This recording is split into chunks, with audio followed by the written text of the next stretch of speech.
Should be good.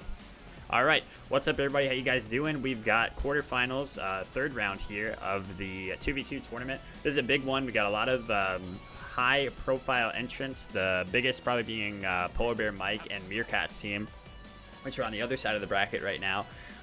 Who we might have been spectating if Appendages, their opponent, along with Shadow Venom, wasn't having internet issues. But we got here Hatmaster and Define Pride, the brothers team, versus OP Gambit and the Spiff Sinister. So a real treat.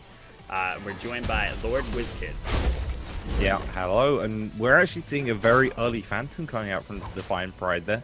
Very worried about this Odin pick, so they're trying to make sure they don't have to worry too much about that cage when it lands down. But I think really the biggest problem is going to be the amount of damage that an Odin can provide very early on, especially as he seems to be going into a rather aggressive build rather than trying to support Gambit, because there's not a whole lot of supporting you can do as an Odin except do more damage. Exactly. No actual peel other than, you know, maybe being able to get a clutch cage in that will stop the enemy from pursuing the Naja. Yeah, I mean, not the Naja, the Chronos. But yeah, other than that, it's actually kind of tough, especially given that he's trying to support a Chronos here. And Chronos can be a god that, you know, might get rushed down quite a bit here, might need that peel. So it's an interesting pairing. We'll have to see how they can make it work. I do like the Phantom coming out, though, from actually Define Pride, interestingly enough, picking that up and not Hatmaster. I find that a little weird. I think it might be because if Hatmaster gets CC'd by the Chronos, then he can immediately use the Purification, since the Chronos has to be in freeze range to be able to actually use, effectively hit that stop time. So if he can use that Purification, he can immediately go straight onto OP Gambit and then help set up Define Pride for the Naja ulti.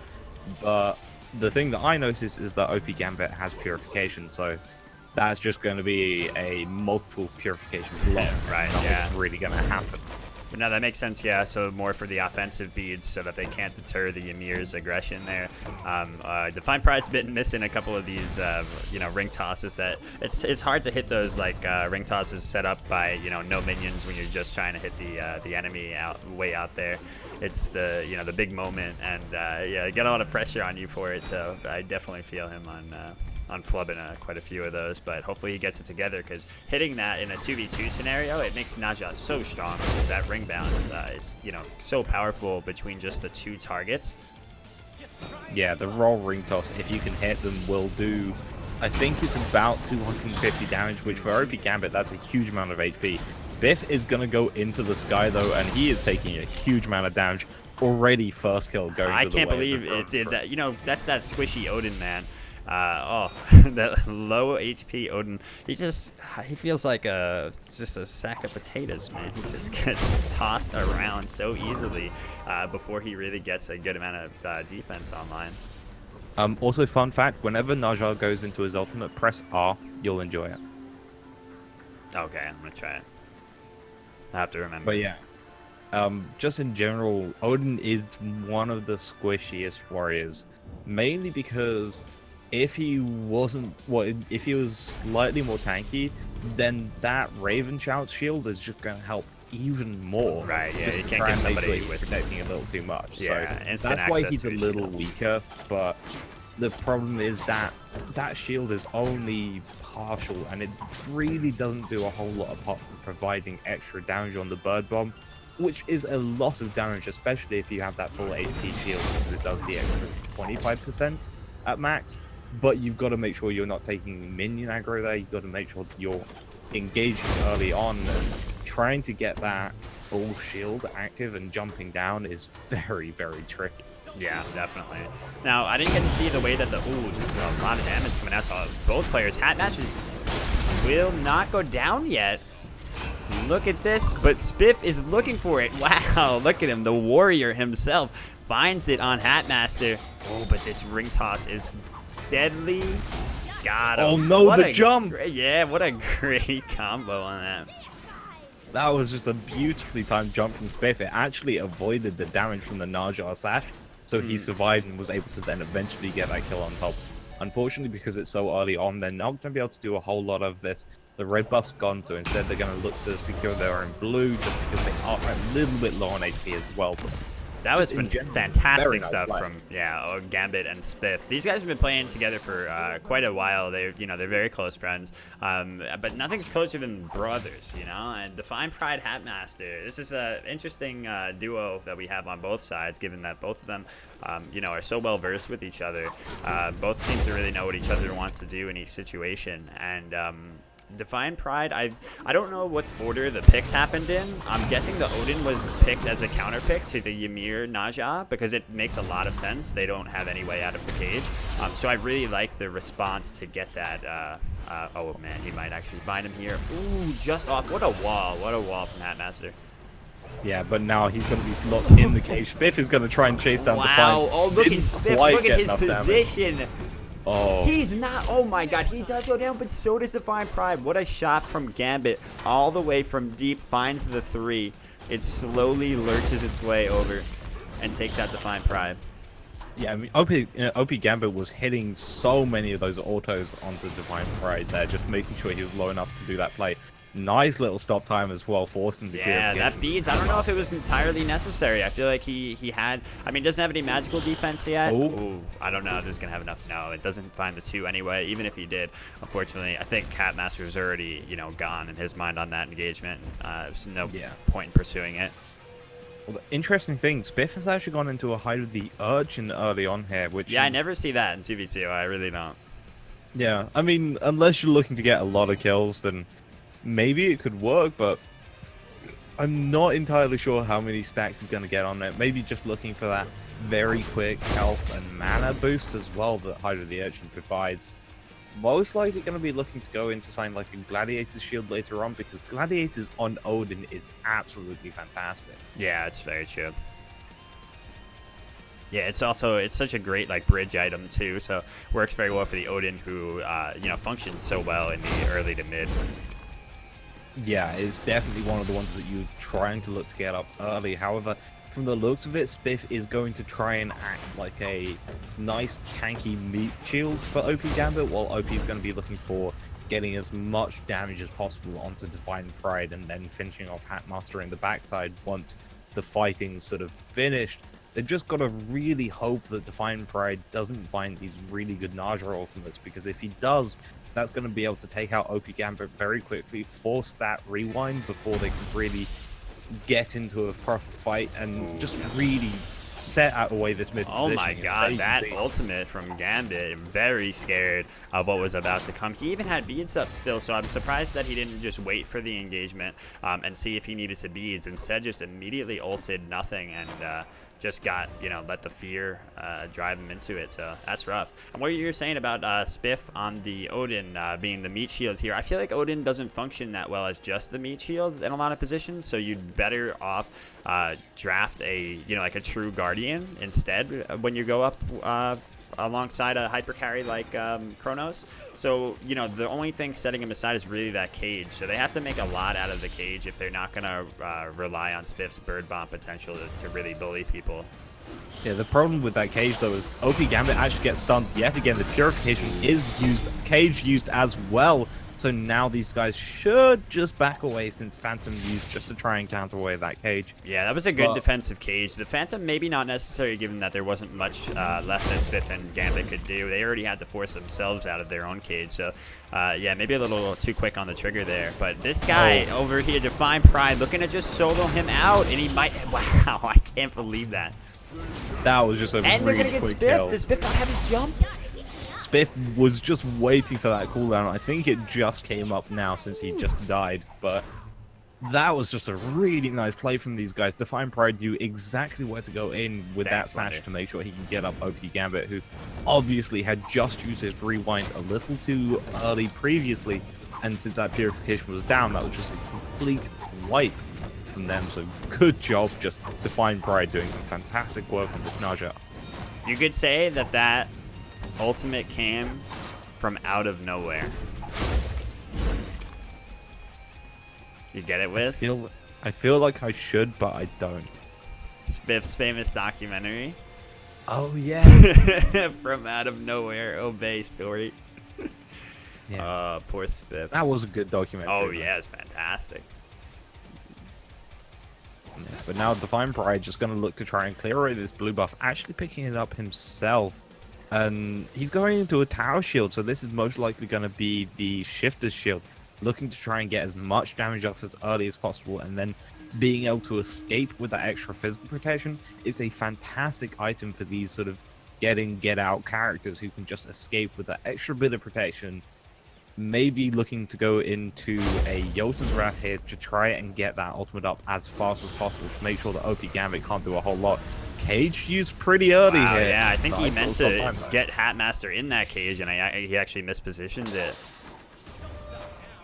But now Spiff just taking a bit of poke from Divine Pride here, setting up the ultimate quite possibly. Gonna go straight onto Gambit instead.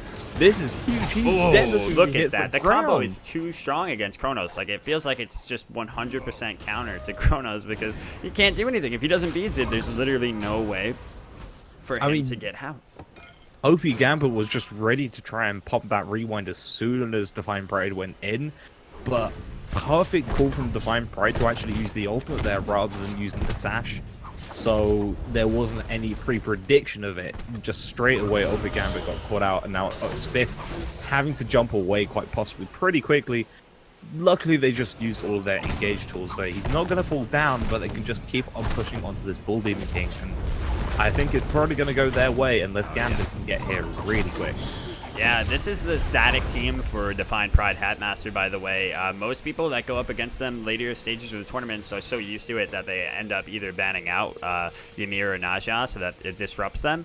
They love that combo of being able to get the ult from Naja, charge the ult from Ymir down on the below, and just insta-kill the hyper carry of the team.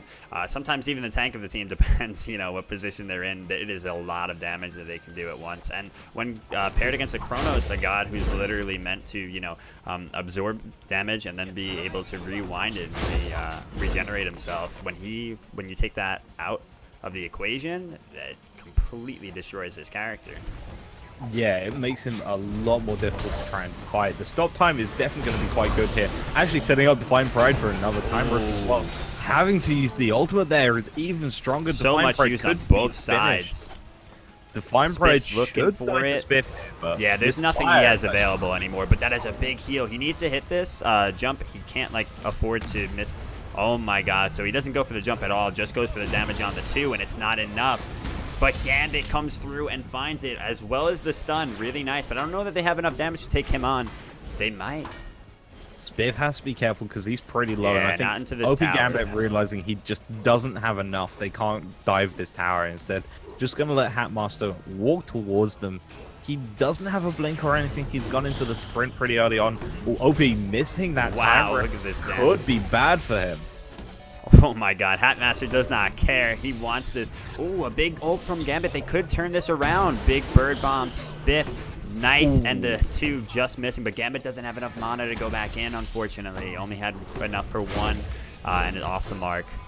So much more potential was there for the red team, but unfortunately their resources were already expended and just couldn't find it. Yeah, that was some beautiful jukes from Spiff there, just making sure he didn't get hit by that frost breath, but you can't do a whole lot when you have no damage afterwards, so again, they just have to back away. Spiff's gone for this Magi's Blessing as well. Is he just going for the pure cloak build? No, yeah, maybe. I'm gonna give him the benefit of the doubt and think that this is you know, in response to the Ymir specifically off of that freeze. Makes a lot of sense. It will also proc off of the sash itself, or just the ultimate. Yeah. Okay, the sash. Oh, it's both. Like the sash. Yeah, I figured the sash because it does. Yeah, partial stun, right? So okay, and cool. Actually, having it proc off the sash is a lot better for Spiff in that case, because the one thing that the sash does is it roots into place and then does damage around it. Spiff can just walk straight out with that damage and then help set up for whatever Divine Pride is about to go into. Right, exactly. Okay, and he's broken the the cloak trend and has now opted into it. Looks like it will probably be a breastplate. Yeah, most likely a breastplate. Could potentially be looking into something else, but breastplate is Gladiators on that path, or is it on the no, it's on the Gladiators is on the oh, I'm sorry, not Gladiators. What's the one? Emperors. Emperor's is no, also on the Emperor's other one, though, right? Yeah, Emperor's is Listen, health. if you don't build it in Duel, I don't know. From what I remember, I think it's Spectral Armor is the other one. That and Yes, that's right. Yeah, yeah. I doubt he's going into Spectral, but you never know. This is Spiff. Yeah. A sprint was popped there, actually, by Spiff and Gambit, and, you know, maybe not the best position for it. I'm not sure if the sprint... well, no, you know what? When you got a Chronos on your team, I think the sprint is pretty necessary to get him out of danger in these tight spots. Not to mention, if you can get that haste effect on him as well, that's going to make sure that he's swinging for the fences. As we also see OP Gambit buying Magis another as well. Magi is coming into the fray. Yeah, they both recognize that, you know, both of these characters rely on this hard CC setup, and if they can, you know, if they can immune it at crucial times, could really turn a fight. But they need to be, the awkward thing about Spiff and Gambit's team is that they need to be looking for the late game for Gambit, but Spiff falls off so hard in the late game, so it's not a great position. Oh, a missed ultimate by Define. It could spell disaster. That's really bad. Oh, what a good shell, though. Spiff doesn't care. And the wall as well. The wall as well was absolutely fantastic. Yeah, wow. Zoning Spiff away. And now Hatmaster's on in zone 1 versus 2, but NShadow coming back in, too, looking for something. If he can pick somebody off with the 3 here, but he doesn't want to overextend. A nice ring toss finds Gambit. Wow. Yeah, both of these teams playing at such a high level, honestly. It's great 2v2 action. Wow, how did he... This man just slipped through there. He's a giant panda. I don't know, but Hamas is going to try and circle around, quite possibly trying to get rid of Spiff. But this, yeah, I think it's all just about Spiff trying to buy time at this point. He's going to jump right into hat. No, he doesn't. Very smart, but a wall is going to end him here. What a great wall. Oh, they had all the coverage in the world. So long. Yeah. He juked for so long, but unfortunately, you just cannot get away from these walls that Handmaster is putting out. Nearly every single time, they're just about perfectly placed. Only maybe sometimes letting an Odin slither through when it shouldn't have happened. I just still don't get how. I feel like it had to do with the way the railing works in Duel. It's like, it's very strange the way that it's set up. You can auto through those railings, and maybe, yeah, I don't know. Yeah, for whatever reason, they don't actually have a hitbox, but yeah. Ball Demon the King yet again going the way of this order side. They've just been able to find a lot. Define Pride has been doing some fantastic work on this Naja, and now he's going to go back. He's got a lot of money. Going to go straight into a full Breastplate of Valor as well, so those ultimates are going to be coming off cooldown so fast. Yeah, so like I was saying, all of this late game is going to be on the back of OP Gambit if they can make it through. Given their choice and composition, Spiff really falling off as the Odin. They're not going into too much physical defense. Well, actually, never mind. They do have a good amount of physical defense still, surprisingly. It's really weird that the Naja went the breastplate as well, really recognizing the damage that Spiff is putting out to them. But yeah, generally what they're looking for is just the Chronos hyper carry here. Like you were saying earlier, not being able to cleanse, or not cleanse, but peel for Gambit is such a big problem with this team for Spiff. He gets picked too easily. Oh, that was a nice little jump. And the beautiful cage is what is going to lock both of them in. At least they do have that Phantom to try and break away from this fight. Handmaster already on half HP. That Fire Giant, the ulti combo is still up, so that's why you see Gambit still staying back so far here, even though it looks like they already, you know, won that engagement and can press for the kill, because he knows the second they actually hit him. Oh no! Oh, just missed actually. Doesn't matter anyway. He did have the Magi's buckle up, so but Spiff falls down to Hatmaster. Yeah, weird that he went to ulti. I guess he didn't even recognize the Magi's up. But yeah, unfortunately, Spiff goes down, and now without Spiff, that's leaving an OP Gambit by himself. I don't think they could take the Phoenix down over him, but but it's unfortunate that they weren't able to find anything there. So close. Okay, now they're not fighting. Shaman's Ring on Ymir. Shaman's Ring on Ymir, yeah. Hatmaster has some very unorthodox builds. He is the Ymir, and he does some strange shit. He buys Polynomicon like second in Duel, and I talked to him about the, you know, why that's so bad, like the downsides of it. And he's like, I like Polynomicons. I mean, Polynomicon on Ymir is pretty interesting to go. I do enjoy it, but yeah, just the order, just second without having any damage to actually, you know, feed its passive when it's not making that much of an impact. Yeah, and now we're actually seeing Spiff go into yet another defense item, looking for maybe a bulwark here. I doubt he's going to go for the Heartward or the Pestilence, so bulwark is probably going to be the best option for him, just to try and get him a little bit better versus Hatmaster Zha Ymir. So that is doing an insane amount of damage. He's currently sitting at 12k. Yeah, he has really... Oh, wow. Total damage overall, exact same... Oh, no, 10 points away between Ymir and Chronos right now. Yeah. Player damage, though, of course, in favor slightly of Chronos. Yeah, definitely slightly in favor of Chronos. But these Magi's Blessings are actually doing a very interesting thing for the Order side team. Is making sure that they can't really engage until they know they've won these Magi's Blessings, which is yeah, it's a fantastic counter. It's very smart because they can't, neither of them can comfortably take them off. You know, it's not like they have range CC. It's ranged for Naja, of course, but he actually pulls himself to them, right? So it's very awkward to have to take those Magi's off. They have to commit in order to do it. So it's very smart that they picked it up in this position. Not to mention, you know exactly where he's going to be as soon as he uses it, so you can try and... Oh, what a great wall, but it seems they always have this Phantom up, man. Damn. Guess just a lot of time between, you know, the last engagement. Both of them are picking their fights so carefully, so relics are really pretty much always up for these guys. Yeah, we haven't really seen too many upgraded relics yet. We do see the Phantom upgraded. Shell has also upgraded alongside Hatmouse's Purifications. All the other ones on the right-hand side have yet to really be upgraded. There's honestly no real need for it because, of course, the only thing that Magic Shell does when it's upgraded is get that extra basic attack removal, which these guys aren't really looking for basic attacks. They're looking for as much damage as quickly as possible.